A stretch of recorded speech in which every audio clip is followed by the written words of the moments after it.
Assalamualaikum warahmatullahi wabarakatuh. Lama benar lah, tak ada nyumpa yang ada kanti di rumah ko. Iya, kalau tak nyampe kanti-kanti ko seminggu tuh rasa setahun. Semoga kanti-kanti ko dalam keadaan sehat lah. Betul benar lah, apalagi kini ko pada hari Minggu 5 Oktober 2025 rasa itu lama benar lah, tak nyampe kanti tuh. Dari musim panas ke musim hujan, pokoknya kita kok setia benar lah. Lama ganti musim pun kita setia dengan kanti-kanti itu karena rasa itu kayak ada yang kurang kalau hari Minggu kok tak nyampe kanti-kanti. Kenapa? Karena kita berkabar Jambi kok lah banyaknya informasi nak kita bagi kanti-kanti. Kok apa kabar kita hari kurang. Nah, salah seko puncak musim hujan diprediksi November hingga Desember. Nah, untuk itu masyarakat diminta untuk waspada. Ada juga kabar lagi dengan rumah warga di Kerinci Amgo karena longsor. Nah, ada lagi berita tentang siswa penerima manfaat MBG bertambah menjadi 7.000 orang. Macam mana berita selengkapnya bersama saya Rahmat Uzma dan saya Karani Utari, Iqbal Berkabar Jambi. Selengkapnya.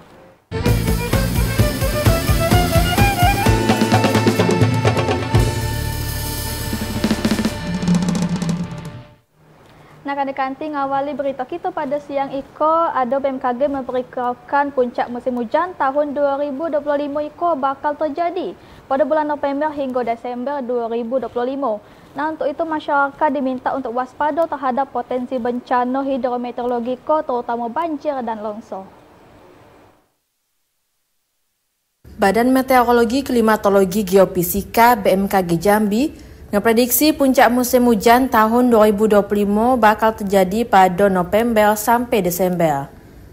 Pada musim penghujan kini warga diminta ningkati kewaspadaan terhadap bencana hidrometeorologi, yakni bencana yang disebabkan karena curah hujan dengan intensitas tinggi yang berpotensi menimbulkan banjir dan tanah longsor di beberapa wilayah. Daerah yang punya potensi hujan ekstrim diperkirakan terjadi di wilayah barat Provinsi Jambi, meliputi Kabupaten Bungo, Kerinci, Sorolangun, dan Merangin.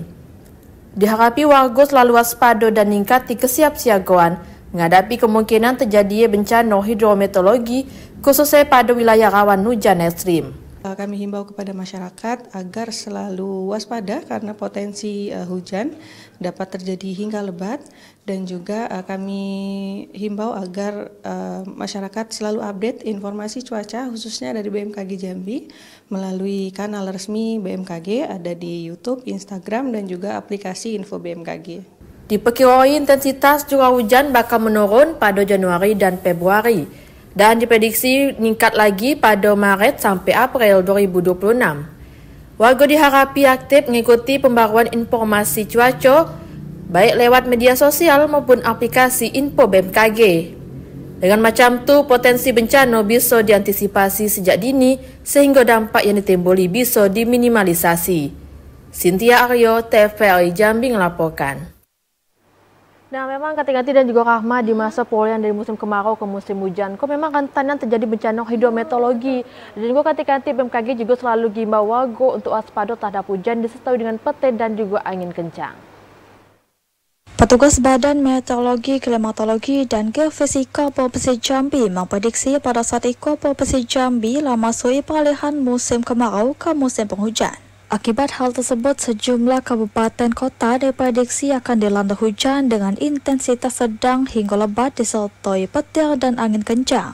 Kepala BMKG Jambi Ibnu Sulistyo mengatakan, peralihan musim kemarau ke musim penghujan itu akan terjadi hingga akhir September dan akan masuki puncak musim hujan pada bulan November, Desember hingga Januari 2026 mendatang. Sementara itu, dalam satu pekan ke depan, petugas BMKG memprediksi sejumlah kabupaten kota masih akan dilanda hujan. Untuk puncak musim hujan, kami prediksi untuk wilayah Provinsi Jambi yaitu pada bulan November, Desember 2025. Dan nanti ada prediksi juga potensi puncak musim hujan agak mundur juga sampai Januari 2026 di wilayah Kabupaten Sorolangun. Masyarakat diimbau untuk tetap waspada terhadap potensi bencana alam selama peralihan musim itu, termasuk tidak memperluas lahan dengan cara membakar. Asal TVRI Jambi melaporkan. Nah, kita beralih pula ke Kabupaten Kerinci, kanti. Jadi ratusan rumah di 3 desa di Kecamatan Danau Kerinci terendam banjir. Warga mendesak pemerintah untuk melakukan normalisasi sungai untuk mengatasi banjir yang selalu berulang di setiap musim. Hujan deras sejak Minggu sore bikin ratusan rumah di 3 desa, yakni Desa Simpang 4, Desa Baru dan Desa Tanjung Tanah, Kecamatan Danau Kerinci, Kabupaten Kerinci terendam banjir. Dan antara 3 desa itu, Desa Simpang 4 menjadi yang paling parah terdampak. 76 rumah warga terendam banjir dengan ketinggian air nyampe 30-50 cm. Banjir yang berulang kali terjadi bikin warga ngedesak dilakukannya langkah normalisasi sungai. Tanpa penataan aliran sungai, banjir bakal terus berulang setiap musim penghujan. Salah seorang warga, Silpi, yang mengatakan perabotan rumah tangga sampai struktur rumah yang rusak karena terendam air. Dia ngaku khawatir kalau banjir berlangsung lama karena bakal ganggu aktivitas ekonomi warga. Memang langganan. Biasanya berapa lama surut? Tergantung dengan kondisinya. Kalau sering hujan nanti, kalau malam tadi kan hujan, terus nanti malam hujan lagi, itu susah. Susah surut. Sementara itu, Kepala Desa Simpang 4 Husni Usman mengatakan penyebab utama banjir ialah penyempitan aliran sungai. Dia menilai normalisasi sungai merupakan langkah penting supaya air tidak lagi meluap ke pemukiman setiap kali debit sungai meningkat. Banjir sekarang mulai malam tadi, perkirakan jam 6 lah ya, sudah maghrib ya, sudah maghrib sampai saat sekarang masih ada. Untuk kini sebagian warga memilih bertahan di rumah bertingkat 2, sementara sebagian lainnya ngungsi ke rumah keluarga. Ilwan TVRI Jambi melaporkan. Nah, ada juga kabar dari Kabupaten Muaro Jambi kanti-kanti di mana pemerintahnya juga udah menyediakan berbagai sarana dan juga prasarana untuk mengantisipasi terhadap banjir.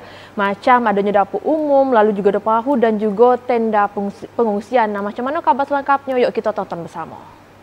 Berbagai sapras telah disiagakan pemerintah daerah untuk menghadapi banjir, baik banjir dadakan maupun luapan sungai Batanghari. Di antara 2 unit perahu lengkap dengan mesin pendorong, jaket pelampung, kendaraan operasional petugas, sekor unit kendaraan dapur umum dan sejumlah tenda pengungsian. Seluruh sapras tersebut disiagakan di kantor Badan Penanggulangan Bencana Daerah Kabupaten Muaro Jambi.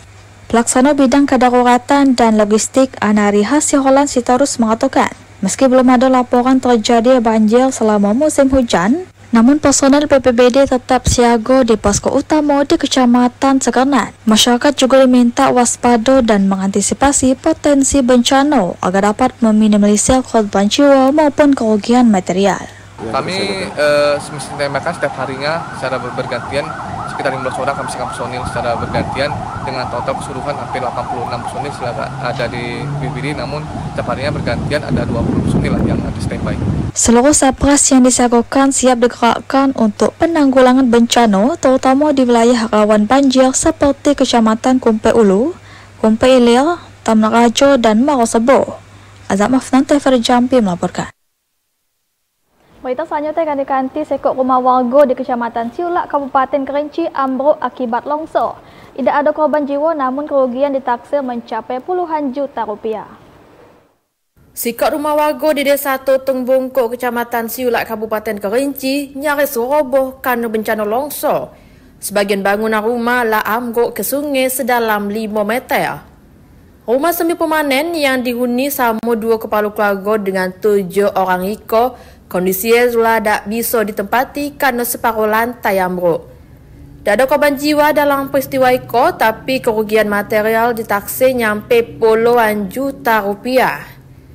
Pemerintah desa bersama pemerintah Kabupaten Kerinci kini lagi melakukan penanganan darurat untuk nyegah kerusakan lebih parah, sekaligus mengimbau warga di daerah bantaran sungai supaya tetap waspada terlebih selama masa peralihan musim. Rumah warga itu tidak bisa dihuni lagi dikarenakan rumah tersebut fondasinya itu sudah roboh dan serta separuhnya itu sudah longsor. Warga berharap pihak terkait untuk bisa ngebangun tembok penahan di bantaran sungai lokasi kejadian yakni sepanjang 60 meter supaya kejadian serupa tak terulang lagi. Ilwan TVRI Jambi melaporkan. Kati-kati kalau berita sebelumnya tadi itu terkait dengan bencana hidrometeorologi. Nah, kabar selanjutnya terkait dengan titik panas yang masih ditemukan di Kabupaten Sarolangun sebanyak 9 titik di tempat yang rawan karhutlah. BPBD Sarolangun juga masih status siaga karhutlah bakal bertahan sampai akhir November lagi. Meski wilayah Kabupaten Sarolangun sedang berada di musim penghujan, namun titik panas di sejumlah wilayah rawan karhutlah masih terdeteksi. Di awal bulan September hingga awal Oktober, 9 titik panas terdeteksi, hampir dipastikan berpotensi menyebabkan karhutlah. Kepala Bidang Pencegahan dan Kesiapsiagaan BPBD Kabupaten Sarolangun, Ahmad Mulyan mengatakan, dari awal Januari hingga akhir September 2025, tercatat sebanyak 120 titik panas terjadi di Kabupaten Sarolangun. Sebaran titik panas terbanyak berada di 4 kecamatan, yaitu Kecamatan Pauh, Kecamatan Sarolangun, Kecamatan Batin 8, dan Kecamatan Mandiangin. Ahmad Mulyan memastikan semua titik panas yang terdeteksi sepanjang bulan September selalu dipantau Satgas Karhutlah. Kemudian dilakukan ground check setelah mendapat laporan. Titik panas muncul akibat beberapa hari di bulan September tidak diguyur hujan dan mayoritas titik panas terjadi di lapangan akibat pembukaan lahan oleh masyarakat. Badan Penanggulangan Bencana Daerah BPBD Kabupaten Sarolangun mengimbau masyarakat untuk meningkatkan kewaspadaan terhadap ancaman kebakaran hutan dan lahan, serta mengajak seluruh masyarakat untuk menjadi garda terdepan dalam pencegahan karhutlah. Edi Kusnadi, TVRI Jambi melaporkan. Nah, itulah tadi ada juga bencana hidrometeorologi, tapi juga kita waspada terhadap karhutlah tadi macam di Sarolangun ramai. Upaya masih ada titik panas itu yo. Benar, kalau tadi masih masuk peralihan dari musim kemarau ke musim hujan. Upaya masih ada wak-wak datuk-datuk itu yang degil dikit. Muka lahan dibakar. Nah iya, janganlah dibakar. Karena walaupun kayak mungkin ada hujan-hujan, rupanya di beberapa wilayah itu tidak sama. Ada yang hujan terus, ada masih kena titik panas tadi. Nah, kanti-kanti lagi dulu berbasuhan tuh, karena kami masih akan balik dengan sejumlah informasi penting dan menarik lainnya. Dan tahu kanti-kanti rawan banjir, petani padi di Desa Moro Jambi cuma panen sekali dalam setahun. Yang tetaplah bersama kami di Pekabar Jambi.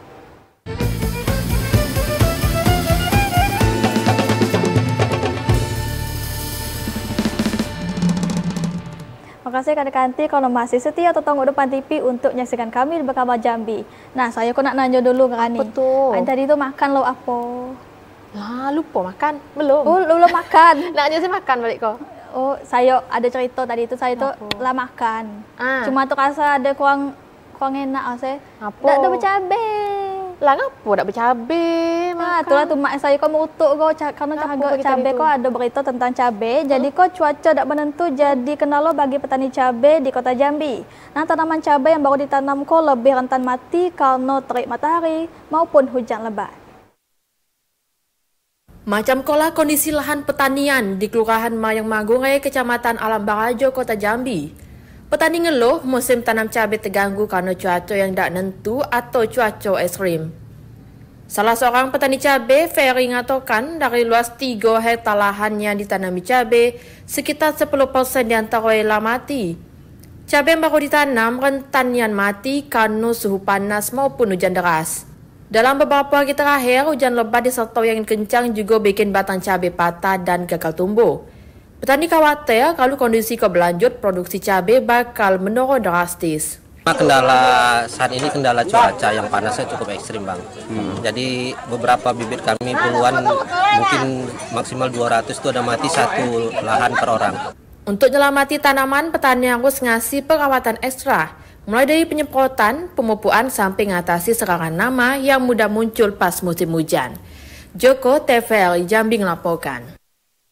Kalau tadi Mak Rahma ada cabai karena mahal, karena sekarang kok petani cabai di Kota Jambi tadi itu rawan kan cabainya karena tadi musim kadang panas, kadang hujan. Nah, kalau kanti-kanti kita kok petani padi di Kabupaten Moro Jambi yang sawah ada hujannya kok berada di dekat aliran Sungai Batanghari kok juga mengalami kendala kanti-kanti di mana kanti-kanti kita kok cuma bisa melakukan tanam dan panen cuma sekali setahun akibat luapan dari Sungai Batanghari. Para petani di Desa Morojambi, Kecamatan Marosebo, Kabupaten Morojambi tengah masuki musim panen perdana pada tahun 2025. Sama macam di daerah lain, di musim panen tahun ini, para petani bersyukur hasil panen terjadi peningkatan dibandingkan dengan tahun 2024 lalu. Pada musim panen tahun ini, di luas lahan sekitar 20 tumbuk, petani mampu menghasilkan gabah kering hingga 2 ton. Padahal sebelumnya hasil panen petani hanya 1 ton. Salah seorang petani, Dodi, mengatakan peningkatan hasil panen seiring dengan kondisi musim yang mendukung. Pada masa tanaman padi berbuah, tanaman diguyur hujan sehingga tanaman tumbuh subur dengan buah yang berisi. Namun sayangnya para petani di Desa Morojambi tersebut tidak lagi turun ke sawah setelah panen pertama itu. Karena sawah tak ada hujan yang mereka kelola, rawan bencana banjir akibat luapan air sungai Batanghari. Nanamnya 1 tahun sekali ya? Ya, betul sekali. Karena kondisi di sini dekat sungai Batanghari, kondisi kadang banjir, itu kendalanya untuk saat ini. Berdasarkan catatan Dinas Ketahanan Pangan dan Hortikultura Kabupaten Morojambi, dari luas lahan sekitar 4.543 hektar, hanya terdapat 1.037 hektar lahan persawahan yang mengikuti program OPLA atau melakukan penanaman kedua pada tahun 2025. Sekitar 3.506 hektar lahan sawah yang kini tidak dikelola karena para petani takut gagal panen dari dampak bencana banjir. Mengingat Kabupaten Morojambi pada saat itu berada pada musim hujan yang rawan terhadap bencana banjir. Azam Afnan, TVRI Jambi melaporkan. Nah, kalau tadi di Morojambi, kita beralih pula ke Kota Jambi, Kadek-Kanti. Jadi pemerintah Kota Jambi terus mendorong program swasembada pangan untuk menjamin ketersediaan bahan pokok di tingkat lokal. Nah, salah satu yang memanfaatkan lahan kosong untuk produksi padi dan jagung. Komoditas jagung menjadi skala prioritas pemerintah Kota Jambi dalam mendorong program swasembada pangan. Kini realisasinya nyampe 40 hektar lahan dari 50 hektar yang ditargeti. Selain jagung, komoditas padi juga terus dikembangi di Kota Jambi. Apalagi Kota Jambi punya 520 hektar lahan sawah untuk produksi padi yang punya potensi cukup besar dan ngasili 5 ton gabah per hektar. Wali Kota Jambi, Maulana, mengatakan Kota Jambi masih bergantung pada daerah lain untuk menyukupi kebutuhan pangan warga. Untuk itu, pemerintah Kota Jambi terus berupaya manfaati sisa lahan yang ada supaya tidak beralih fungsi jadi pemukiman. Kondisi dipercaya mampu menunjang kebutuhan pangan warga di Kota Jambi. Sudah capai sasarannya. Jagung juga kan targetnya 50 hektar, sekarang sudah 40 hektar lebih. Tanam kita, jagung dan padi. Tapi memang kita kan bukan daerah penghasil. Kita hanya menjaga sesuai target lahan pertanian kita yang sudah ada, jangan berubah fungsi menjadi perumahan, menjadi yang lain. Itu tugas kita, menjaga itu. Tapi kebutuhannya tidak bisa tercukupi dari produksi pertanian kita. Kita masih tetap, karena kita memang perkotaan. Program swasembada pangan diharapkan bisa menjaga ketersediaan bahan pangan sekaligus meningkati ketahanan pangan daerah meski dengan kondisi terbatasnya lahan pertanian di Kota Jambi. Joko, TVRI Jambi melaporkan. Kode kabar bahagia untuk kanti-kanti yang berada di Tanjung Jabung Timur karena harga beras baik yang premium maupun medium telah turun. Hal itu dipicu oleh adanya pasokan yang melimpah dan juga adanya operasi pasar. Lah penasaran kan? Nah, liputannya untuk kanti-kanti. Kabid Perdagangan Dinas Perindustrian dan Perdagangan Kabupaten Tanjung Jabung Timur, Rinaldi, mengatakan penurunan harga beras merupakan hasil dari program operasi pasar dan penyaluran beras stabilisasi pasokan dan harga pangan atau SPHP yang intensif dari pemerintah. Program itu bertujuan untuk menjaga stabilitas harga dan pasokan beras di pasar. Meskipun upaya itu juga mendapat kritik dalam pelaksanaannya, namun hasil yang terlihat pada saat itu menunjukkan bahwa program tersebut efektif dalam menurunkan harga beras. Penurunan harga beras itu juga diharapkan dapat meningkatkan daya beli masyarakat dan mengurangi beban ekonomi bagi mereka yang mengandalkan beras sebagai kebutuhan pokok. Dengan demikian, masyarakat dapat lebih sejahtera dan dapat memenuhi kebutuhan hidupnya dengan lebih baik. Khalifa, TVRI Jambi melaporkan. Nah, semoga apapun program pemerintah tadi yang bertujuan untuk kesejahteraan warga bisa didukung oleh warga, oleh kita semuanya. Karena tadi juga supaya mendukung swasembada pangan, contoh sebelum tadi. Dan juga tadi ketika kita yang petani cabai semoga cepat mendapatkan solusi terhadap kendalanya, dan juga petani sawah tada tujuan tadi itu kan yang berada di aliran Sungai Batanghari, semoga cepatlah berakhir kendala-kendala ada lagi kendala pokoknya dah. Nah, ganti kalau lagi dulu apa? Jemur baju lah lagi. Kalau kami masih akan balik dengan sejumlah informasi penting dan menarik lainnya. Di antaranya ganti pemerintah ngetati pengawasan penyajian makanan di SPPG Jambi luar kota. Tetaplah bersama kami di Bekaba Jambi.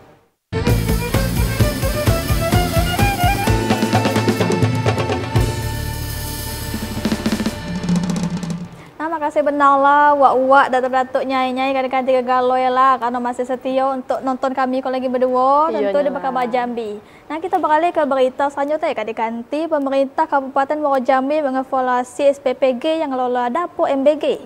Meski di Muaro Jambi tidak ditemui kasus keracunan, namun pemerintah tetap memperketat pengawasan dapur MBG.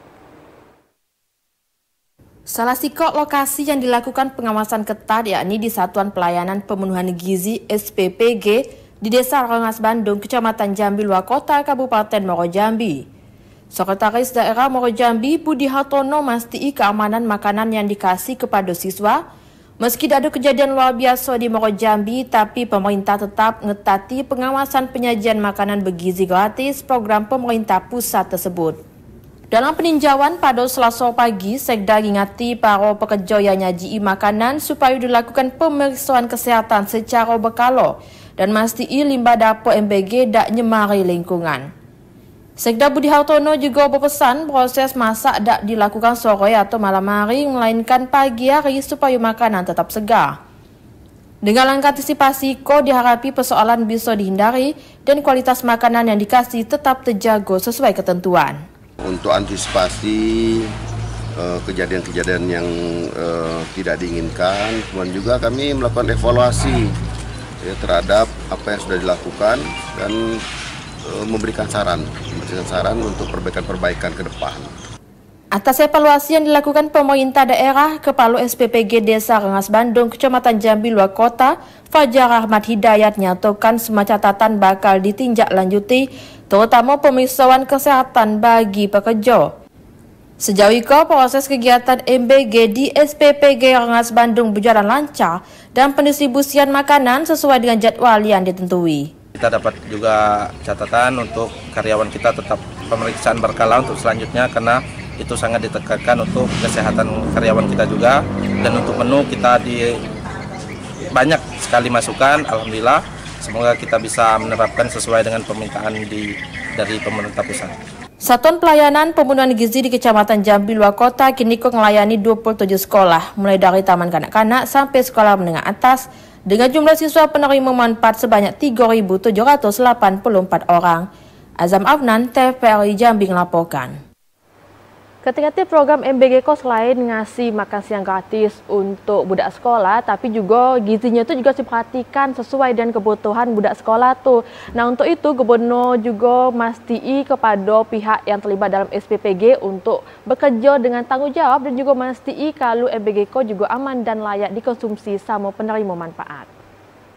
Menyikapi beberapa persoalan terkait program makan bergizi gratis yang menjadi polemik di sejumlah daerah, Gubernur Jambi Al-Haris meminta seluruh pihak yang terlibat dalam Satuan Pelayanan Pemenuhan Gizi atau SPPG untuk memastikan setiap menu MBG layak dan aman untuk dikonsumsi. Al-Haris menekankan semua pihak yang terlibat di SPPG harus bisa bekerja dengan penuh tanggung jawab untuk menghasilkan menu makan yang terjamin kesehatannya. Jaminan kualitas makanan itu menjadi sangat penting agar program prioritas Presiden Prabowo bisa berjalan dengan baik dan sesuai dengan target yang diharapkan.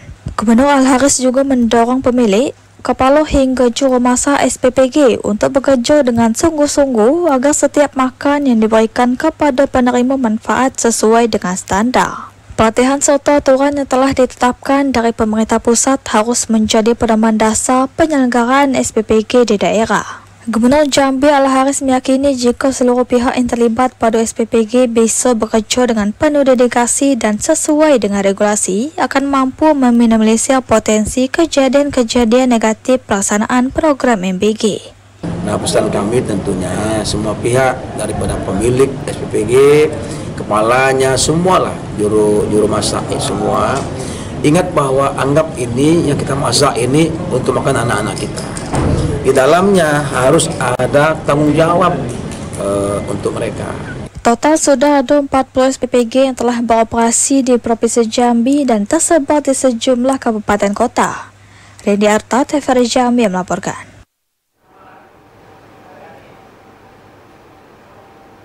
Nah, ganti penerima manfaat program makan bergizi gratis di Kabupaten Muaro Jambi bertambah jadi 7.051 siswa. Dengan tambahan penerima manfaat program unggulan pemerintah pusat IKO diharapkan mampu memenuhi gizi dan juga meningkatkan prestasi belajar siswa. Jumlah penerima manfaat program prioritas Presiden Prabowo Subianto yakni makan bergizi gratis di Kabupaten Muaro Jambi terus bertambah. Dari semula 3.784 siswa di 27 sekolah wilayah Kecamatan Jambi luar kota, kini bertambah 3.267 siswa yang tersebar di 8 sekolah di Kecamatan Kumpeulu. Sekretaris Daerah Muaro Jambi Budi Hartono mengatakan total penerima manfaat MBG kini kolah nyampe 7.051 siswa, mulai dari taman kanak-kanak sampai sekolah menengah atas. Program makan bergizi gratis dinilai ngasih dampak positif baik untuk pemenuhan gizi anak maupun pertumbuhan ekonomi lokal khususnya warga di sekitar dapur MBG. Ya alhamdulillah sampai hari ini ya ada persoalan kecil-kecil yang saya itu hal yang tidak kita nafikan memang ada, tapi itu kita akan terus kontrol itu ya untuk evaluasi perbaikan sehingga sesuai dengan apa yang kita harapkan. Pemerintah daerah terus mengetati pengawasan satuan pelayanan pemenuhan gizi supaya dapur MBG semakin efektif dan berkelanjutan dalam nyaji menu makanan bergizi. Program MBG diharapkan bisa jadi investasi jangka panjang untuk nyiapin generasi emas Kabupaten Muaro Jambi di tahun 2045. Azam Afnan, TVRI Jambi melaporkan. Nah, ketika itu selain program MBG juga ada program namanya cek kesehatan gratis atau CKG dari pemerintah kita kok. Nah, untuk mengoptimalkan program CKG kok, Puskesmas Kumun juga melakukan koordinasi dengan berbagai lintas sektoral supaya adanya pematuhan dalam program CKG. Dalam rangka mendukung cita-cita Presiden Republik Indonesia melalui percepatan program cek kesehatan gratis, Puskesmas Kumun melakukan koordinasi dengan lintas sektoral. Kepala Puskesmas Kumun Eko Purna Putra mengatakan, program CKG tidak hanya dijalankan oleh Puskesmas B, namun diperlukan keterlibatan banyak pihak seperti Dinas Kesehatan, pihak Kecamatan Kumun Debai, perangkat desa serta sekolah yang ada di wilayah Kumun Debai. Hal itu penting agar pemerataan pelayanan dapat dirasakan masyarakat secara menyeluruh. Selain itu, pihak juga melakukan langkah jemput bola di setiap desa serta mewajibkan para tenaga pendidik untuk mengikuti program CKG. Kegiatan ini bukanlah semata-mata kegiatan yang merupakan milik Puskesmas, tidak. Kegiatan ini adalah kegiatan masyarakat di seluruh Indonesia. Tentu keterlibatan lintas sektor, keterlibatan pihak-pihak terkait yang ada di wilayah kerja itu sangat mendukung terlaksana sukses atau tidaknya CKG. Hingga saat itu, pihak bersama pemerintah desa di Kecamatan Kumun Debai terus melakukan pendataan masyarakat yang belum mengikuti program CKG. Kedepannya diharapkan dukungan dan partisipasi aktif dari masyarakat agar program cek kesehatan gratis IKO dapat berjalan maksimal dan berkesinambungan. Falani Andra, TVRI Jambi melaporkan. Nah, tunggu apa lagi? Ketika nanti program CKG tadi cek kesehatan gratis. Kapan lagi kan? Aduh, jadi sekarang kok kalau kanti-kanti belum, bisa lah segera kunjungi puskesmas terdekatnya. Iya, rupanya bukan siswa B yang bisa dah. Rupanya orang umum macam awak aku juga bisa. Iya, benarnya lah itulah tadi program dari pemerintah selain tadi untuk pemenuhan gizi dari budak kecil dari ketika TK, SD, SMP, bahkan sampai SMA supaya gizinya tuh memang sesuai dengan kebutuhannya untuk meningkati motivasi belajar dan juga bisa ningkatin prestasi. Karena adanya wah semangat lah siswa nih kan tadi makan siangnya diperhatiin. Awak beda pernah diperhatiin sama budak tuh ya kan. Selain itu juga dari segi kesehatan juga kita ada juga program tadi CKG untuk mendukung akses kita juga ya dari pemerintah kita kok supaya juga kita bisa mendeteksi secara dini apa penyakit dan juga bukan cuma untuk kita untuk budak-budak sekolah tadi juga. Biasa budak kecil tuh kan sering sakit gigi, sering makan permen. Ya awak dulu juga waktu kecil. Saya kok biasalah budak kecil makan permen hana tiap hari. Dah kan dia tegar lagi. Nah iya nah itulah kanti-kanti jangan nak ke warung dulu beli permen ya kan kami rasa sampai saat ini kami buat hadir dengan sejumlah informasi penting dan menarik lainnya. Nah di antara kanti-kanti pedagang berharap pembangunan drainase dapat minimalisir banjir. Tetaplah bersama kami.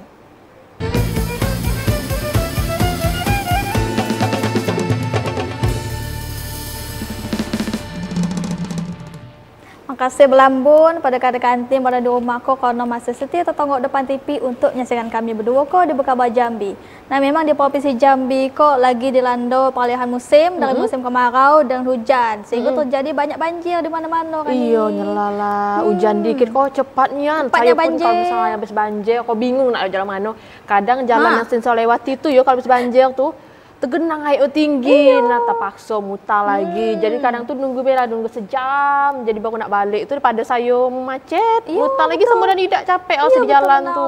Nah ada macam berita saya kok ni. Jadi minimnya saluran drainase di kawasan Pasar PU di Muara Tembesi. Seringkali dikeluhkan pedagang lantaran setiap hujan kok sering terjadi banjir karena tidak berfungsi drainase. Pembangunan gorong-gorong atau saluran drainase di kawasan Pasar PU Palimo Muara Tembesi menjadi salah satu upaya pemerintah Kabupaten Batanghari dalam mengatasi keluhan pedagang di pasar sekitar terkait saluran air yang belum berfungsi secara optimal dalam mengaliri air terutama pas hujan. Dengan adanya pekerjaan drainase, pedagang berharap bisa mengatasi permasalahan yang dihadapi selama salah satu banjir yang ganggu nian aktivitas pedagang sekitar. Nah, masalah ini telah berlalu kalau musim hujan datang, itu sering terjadi penggenangan air di belakang. Kepala Dinas Pekerjaan Umum dan Tata Ruang Batanghari, Adrisa Windra mengatakan, pekerjaan drainase bakal berjalan selama 135 hari dengan luas pekerjaan sekilometer yang dibagi dalam 3 tipe desain bangunan. Pembagian tipe bangunan bertujuan untuk lebih mengoptimali sistem kerja drainase dalam mengaliri air limbah ataupun genangan hujan. Waktu pelaksanaan 135 hari berakhir di awal Desember, insyaAllah. Total keseluruhan kurang lebih sekitar 1 kilo, karena dia ada 3 tipe. Sementara itu, jelang bisa difungsiinya drainase secara maksimal, pemerintah juga memberdayakan petugas kebersihan untuk melakukan gotong royong bersih saluran air atau parit kecil sekitar pasar, supaya proses pengaliran air tidak tersumbat dan ganggu aktivitas pedagang di pasar. Ade Juniawan, TVRI Jambi melaporkan. Nah selain tadi adanya upaya dari pemerintah untuk mengatasi banjir tadi kanti-kanti, kita juga sebagai warga yang ramah juga jangan lakukan hal-hal yang bisa memicu kebanjiran tadi, misal jangan buang sampah sembarangan, ya kan juga kita rajin membersihkan parit dekat rumah, bisa jadi dah hal-hal kecil kita di sekitar lingkungan kita juga dulu lah. Nah apalagi untuk kanti-kanti pasar mungkin memang drainase yang tersumbat itu terganggu nian. Kenapa kayak saya berarti contoh, misal nak balik kerja jalan tuh banjir, saya tahan mutar, apalagi misalnya di pasar tuh tergenang, bisa berdampak nih kayak jadi orang malas nak belanja sana apa becek, banjir, ya kan. Dan tadi juga senang kita jadikan pemerintah kita turun tangan dan juga berdayain kanti-kanti petugas kebersihan sambil menunggu proses drainase kok cepat selesai tadi. Nah juga kalau biasa di pasar selain orang berjualan tuh kita juga sering nengok ada hewan-hewan liar juga deh. Saya ada nengok tikus sedang kucing.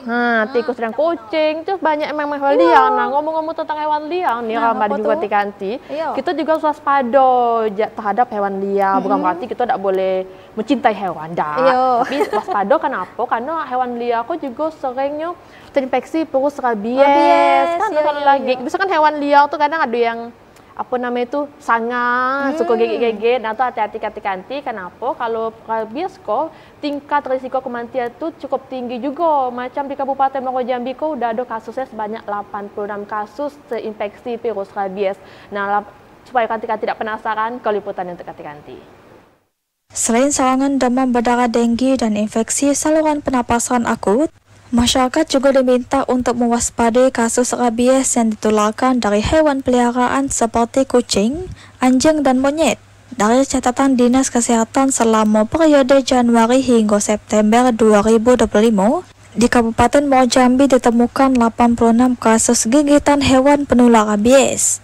Kasus tertinggi terjadi di Sungai Bahar 1 yang mencapai 10 kasus dan disusul Desa Merkanding, ditemukan 9 kasus gigitan hewan penular rabies. Sedangkan sisa ditemukan di 20 desa di antara Sengeti, Tantan, Sukawin Jaya, Sekenan Ilir, Tanjung, Puding, Muaro Gumpe, kemudian Kasang Pudak, Sungai Duren, Penyengat Olak, Pondok Meja, Tempino, Kebon 9, Tangkit, Sungai Bahar 5 dan 8. Selanjutnya ditemukan juga kasus rabies di Desa Talang Bukit, Jambi Kecil dan Petaling Jaya. Kepala Dinas Kesehatan Kabupaten Muaro Jambi Afif Udin mengatakan, masyarakat yang digigit hewan penularan rabies tersebut dapat ditangani dengan baik, sehingga tidak ada lagi yang dinyatakan positif tertular rabies. Setiap puskesmas disiagakan vaksin anti rabies sebagai langkah antisipasi penularan rabies. Secara medis, risiko kematian terhadap mereka yang terinfeksi virus rabies lebih tinggi apabila terlambat ditangani. Secara pertolongan pertamanya di masyarakat, bersihkan dengan air sabun, airnya mengalir dan disikat. Yang lebih penting lagi harus segera dibawa ke Fases untuk memastikan bahwa itu dilaksanakan tata laksana, paling tidak ada tata laksana luka, supaya tidak ada infeksi ikutan. Sementara dari puluhan kasus gigitan hewan penular rabies yang ditemukan, 61 merupakan gigitan hewan anjing, 17 kasus kucing, dan 6 merupakan gigitan monyet. Sedangkan hewan yang terindikasi rabies memiliki ciri-ciri di antara liar yang berlebihan dan sikap yang agresif. Azam Afnan, TVRI Jambi melaporkan. Kita ke sorotan lainnya akan dikanti nindaklanjuti keluhan masyarakat. DPRD Tebo turun langsung melakukan sidak ke areal HGU PT Tebo Indah. Sejumlah masalah ditemukan mulai dari lahan masyarakat dan fasilitas umum yang masuk HGU hingga lahan perusahaan yang dibiayai terlantar. Pimpinan Dewan Perwakilan Rakyat Daerah Kabupaten Tebo melakukan inspeksi mendadak ke areal hak guna usaha PT Tebo Indah Selasa kemarin. Sidak dipimpin langsung Ketua DPRD Tebo Halis Mustiko. Kehadiran para wakil rakyat IKO merupakan tidak lanjut dari banyak keluhan warga yang rasa dirugii dengan adanya perusahaan perkebunan kelapa sawit. Di hadapan wakil rakyat, warga nyampai berbagai persoalan, di antaranya masalah lahan dan juga rumah warga yang tiba-tiba masuk ke dalam kawasan HGU sehingga tak bisa lagi diurus sertifikatnya.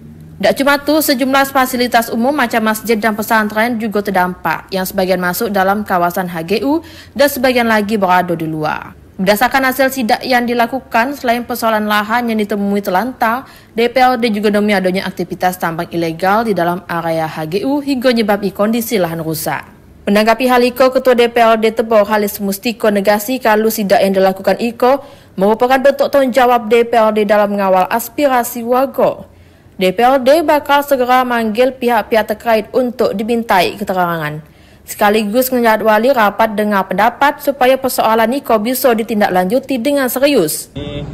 Saya beserta Wakil Ketua DPRD Tebo, Pak Nurdin, juga saya Indra Tabakale, juga Ketua Komisi 2 beserta anggota Komisi 2 sama-sama sidak ke masyarakat yang terdampak dari PT Tebo Indah atau PTTI.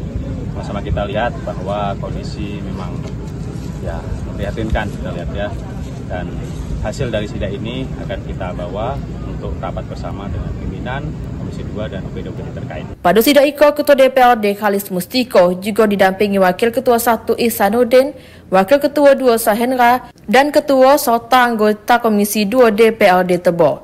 Intizam, TVRI Jambi melaporkan. Nah, untuk wak-wak yang nak ke Jamban, pergilah dulu ke Jamban. Tapi agak balik lagi karena kami masih akan balik dengan sejumlah informasi penting dan menarik lainnya. Dan taruh kanti-kanti kasus suap LPPD Jambi, 3 saksi dihadiri JPU KPK. Tetaplah bersama kami di Bekapa Jambi.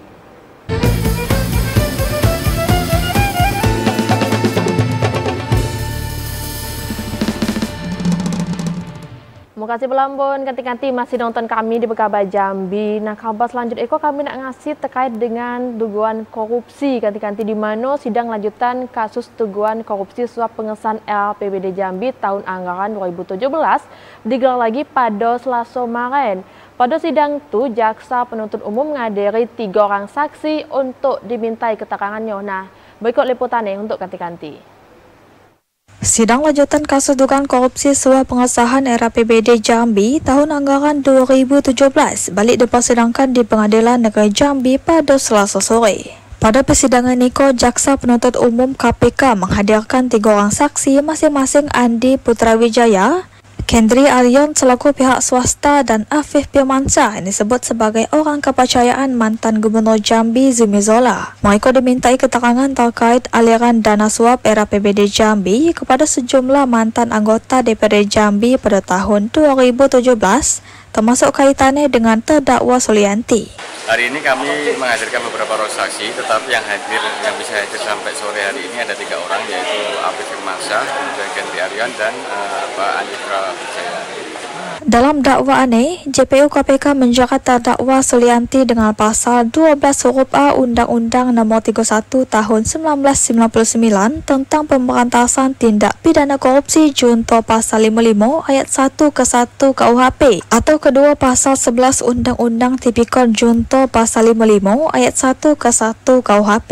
Sidang itu dijadwalkan akan balik dilanjutkan dengan agenda pemeriksaan saksi lainnya pada pekan depan. Asar TVRI Jambi melaporkan. Nah, berita selanjutnya ganti-ganti puluhan keluarga penerima bansos di Kabupaten Batanghari terindikasi dalam praktik pencucian duit atau judol. Nah, jadi dengan ada temuan tersebut, pemerintah melakukan pemblokiran data terhadap anggota keluarga penerima manfaat tersebut.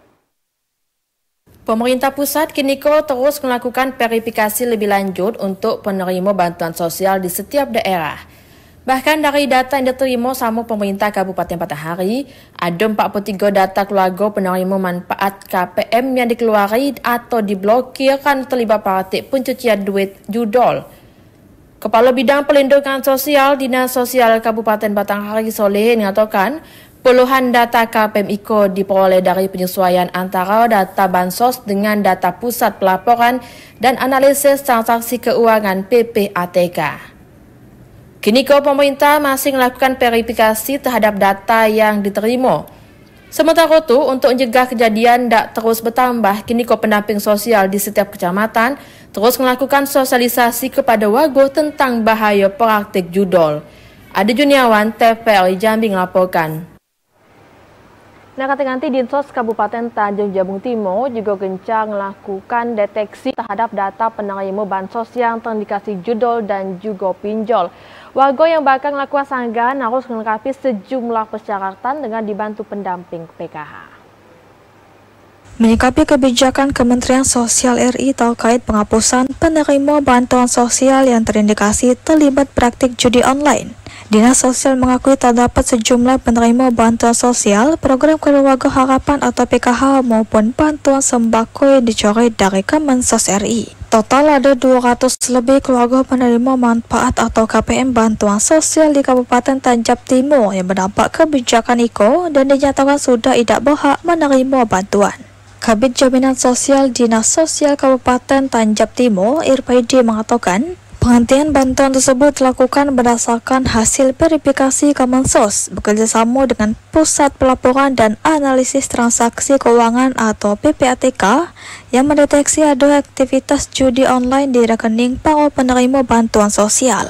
Bantuan tersebut terhenti di triwulan ketiga dimulai dari bulan Juli hingga September. PHM memahami kekhawatiran masyarakat, terutama bagi mereka yang merasa tidak pernah terlibat dalam judi online namun terdapat kebijakan IKO. Masyarakat yang merasa nama dicoret dapat melapor melalui kelurahan, pendamping PKH atau langsung datang ke Dinas Sosial Kabupaten Tanjab Timur dengan melengkapi berbagai syarat. Di awal bulan Oktober, sebanyak 30 penerima manfaat diketahui tengah melakukan sanggahan data.